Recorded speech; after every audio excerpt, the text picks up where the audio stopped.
All right, so today I'm building the water tower, which is going to be a 275 gallon ICB tote set atop a pallet that's mounted to four 4x4x8 beams. And I'm in the process of doing that now. To do that, it's a little tricky to do it by yourself, so I mounted both sides to the same sized pallet, and then they, bolted it all together. I'm putting my buttresses on now, and then just turned it over, and I'm gonna do the other side and do the lower end there, so I don't have to hold it up on one end or ratchet it together and then screw it down. Painted the ICB tote black so that it doesn't, these guys are coming up next, but they'll grow algae in the water over the summer when there's lots of light. And so as a result, you kind of get mucky lines and all that other stuff. Plus you just don't want algae in your water. So what I'm gonna do when it's done is wheel it over to the side of the cabin. I'm gonna ratchet strap cross-directionally the ICB tote to the top of the beams and the pallet. And then I'm basically just gonna lift it up into place once the holes are dug and measured. And then I'll have my tower once it's all cemented.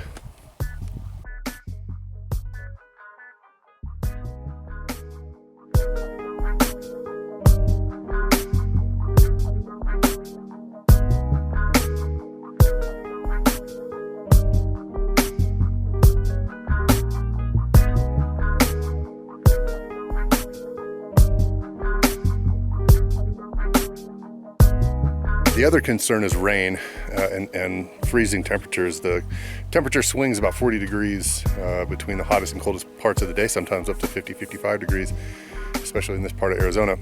So what that does with the cold soil, when it rains, saturates this particular soil, is super silty, so it kind of swells when it freezes, because it's very poorly drained soil. So when the water gets in there and then overnight it freezes, it expands and actually creates these interesting striations all over the place. And so that will undoubtedly and inevitably loosen the soil around this thing. So hopefully the rocks packed in there will help it all settle at the same pace. So today I'm starting the concrete bases for the water tower. Now I didn't want to lose any vertical space on my 8-foot beams, so what I decided to do was build it flush with the ground and then make my base cement blocks underground, bring them up, and then form them into a collar. What I've got here is a metal collar. This is a mold that I'll use. I cut it, it was just a little piece of duct that is a neck piece that comes up. I'll just cut it with some tin snips down on one line, duct taped it back together, and that's going to form the concrete collar up here. And what I've also done is down here is I put some screws into the beam itself, so that when the concrete hardens, it'll grab that beam. Just a little extra strength in there with those. All right, so I have poured the concrete into the collar mold. I didn't have to actually pack any rocks down here because it was a thick enough mix that I kind of got away with it not the pressure of the cement in here pushing down into that. So that was good.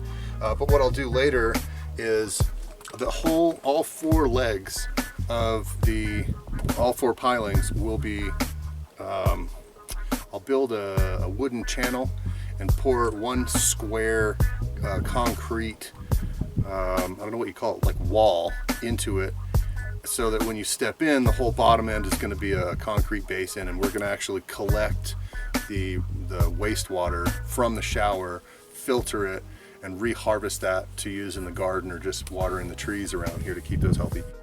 In any case, the first one's done. I'm going to have to do them one by one, which isn't that big of a deal. What I did with this one is I braced it, and I was able to get away with using one 60-pound bag of concrete, Quikrete, for this, and I'm actually going to make it a little thicker on the next ones. Yeah, got it done. Gonna have to do them one at a time, but that's okay. That gives me that distance over my head. Since I'm so tall, I really don't want to remove my braces, and I really don't want to bump my head either. So this is a happy medium that allows me to keep that 8-foot height and also still have a nice stable concrete block to create the base for the pilings.